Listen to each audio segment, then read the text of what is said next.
Hey, fellow babies, welcome back to Pachter Factor on SIFTD.net. I appreciate it if you are a Patreon patron. We are getting paid. You're keeping Shane supplied in macaroni and cheese. If you are a Twitch member and an Amazon Prime member, you can link those two accounts and we'll get paid from Amazon. It costs you nothing, so please do that. If you are subscribing on YouTube, you're getting this real time, so thank you for that. If you are doing none of the above, you are watching us a week late. And the cost of admission is a follow on Twitter at Michael Pachter. Today's question from Sifted from Herbatronic, my boy Herb. GameStop brought in the founder of Chewy.com back in March, actually in January, and is now seeking out a new CEO in order to shift more towards e-commerce. What can GameStop do on the online front to thrive long term? The percentage of physical games sold keeps shrinking, and the PC digital market already seems crowded with two behemoths at the top. I got to tell you, I'm a skeptic. I downgraded GameStop to a sell.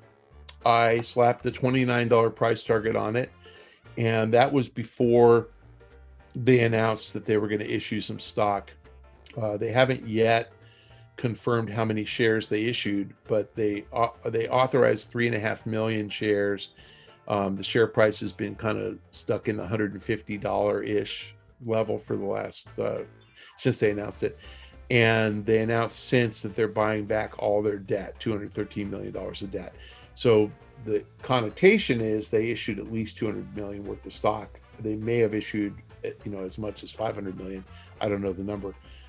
But the net cash on the balance sheet means that the stock's worth more than my $29 price target. The crazy news is 35. It's not worth 150. It's worth 35, maybe. I still don't know, so I can't adjust my target until they tell me how much they raised at 150 bucks. So why is it up so much? Well, because clearly the investors in GameStop think that this guy's going to transform the business and they're going to become a retail online e-commerce powerhouse. I will give you some clues as to why I'm skeptical. I have two big dogs, and my dogs weigh combined about 130 pounds, two dogs. They eat 30 pounds of dog food a week. That's how much I go through. And they eat lots of treats, and they go through collars and leashes and poop bags and pet meds and toys. So I buy all that stuff. I don't buy from Chewy, but I could. And I get Chewy because I have to get this physical stuff anyway. I can either go to the pet supply store or I can order it online, but I've got to get it or my dogs don't thrive. So the one thing I know for sure, though, is I can't download dog food. I have to buy physical food, either delivered or in person. That's not the case with GameStop. So my dogs eat 30 pounds of food a week, which means I have to buy a bag of food every single week. And, I buy 8 at a time, but so every 2 months I go to the pet supply store. I don't buy a game a week. I don't have to buy a game a week. I buy a game and I may never buy another game, or I may buy, 2. And there is no recurring nature. My alternative to purchasing a game physically at GameStop is to buy it as a download. I can't download dog food. I can download a game. When I go to buy dog food, I see treats, I see leashes, I see collars, I see toys, I see pet medicine. There's all sorts of what they call cart stuffers, purchase pack. They pack the purchase in with other stuff. And when you're online, you're far more likely to do it. Those of you who have shopped on Amazon, it will say customers who bought this item also like that. And I'd say 1 out of 10 times I buy the other stuff. They talk me into buying more stuff. So Chewy is good at that. And I am certain that Ryan Cohen is great at e-commerce and great at getting people to buy more stuff. It just doesn't work that way with games. It's like, because you bought Call of Duty, you need to buy FIFA. You need to buy Dead Rising. Gamers don't work that way. So I am highly skeptical that he is going to come up with anything that gets me to buy many more games. I'm not at all cynical about the potential to tie in other products.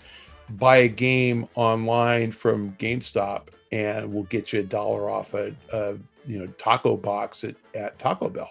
That would be smart, and they could do that, and they could get paid $1. I mean, they could end up getting back the full dollar.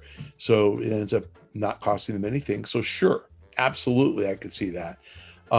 Tie in, I've been joking about this because it's not really serious, but tie in cannabis. Use your game trading credits and buy marijuana. That'd be awesome. If you could buy weed with game trading credits, then that's a sure winner. I know it's regulatorily impossible, but it just sounds funny. But I can't think of anything where he's going to add a lot of value hiring a bunch of Chewy and Amazon people, because we don't need GameStop to buy a game online. We can just download it directly on our Xbox dashboard. We do not need to even go to a store to buy the game. We don't need to go to Amazon to buy the game. So I don't think he's in the right company to make it thrive. The math behind the $29 price target, I'm giving him credit for cash, and I'm giving him a roughly 20 multiple on kind of what I think their earnings is going to be.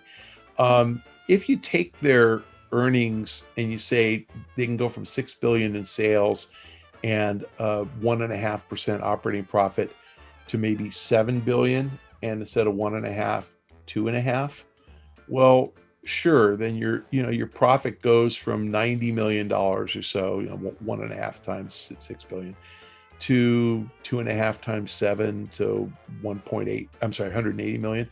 You can double your profit, and that would take my share price from 29 to maybe 55 or 58.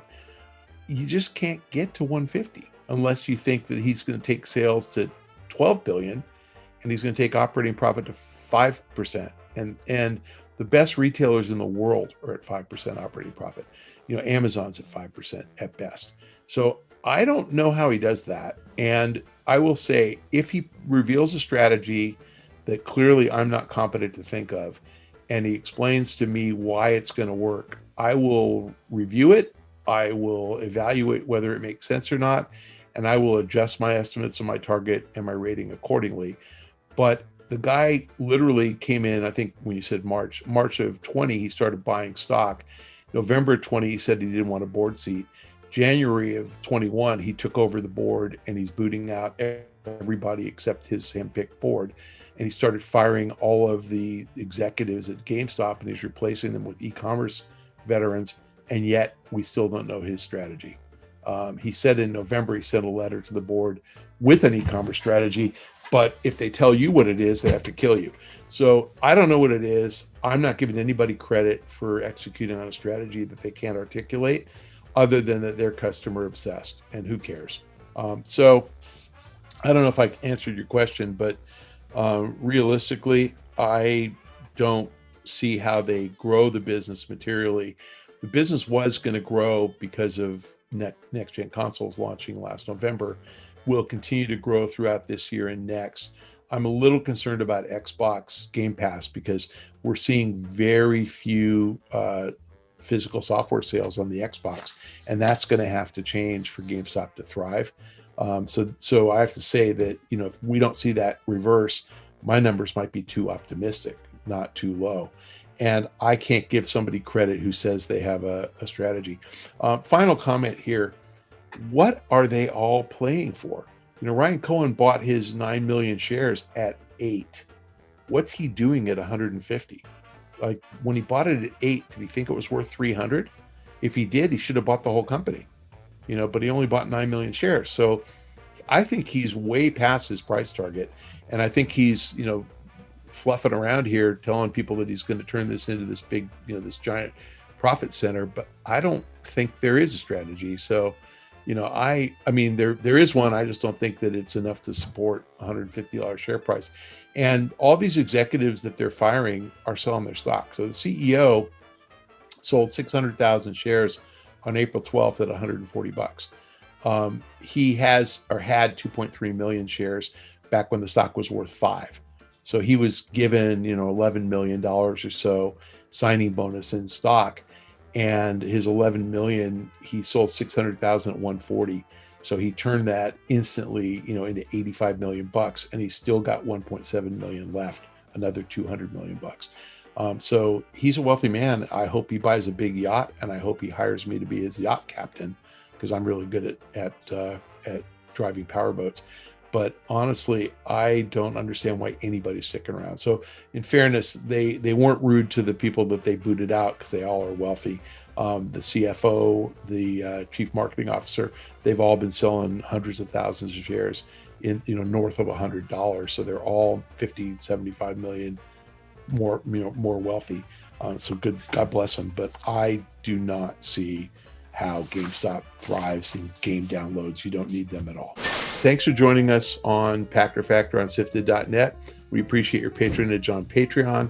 We appreciate that you've linked your Twitch Prime account to your Amazon Prime account. It's easy to do, and directions are in the show description below. If you are subscribing on YouTube, you're getting this real time. Thank you. If you are doing none of the above and watching us for free a week late, you must follow me on Twitter at Michael Pachter. Let me know that I guilted you into it. I'll give you a shout out on Twitter. Thanks again for joining us. We'll see you next time.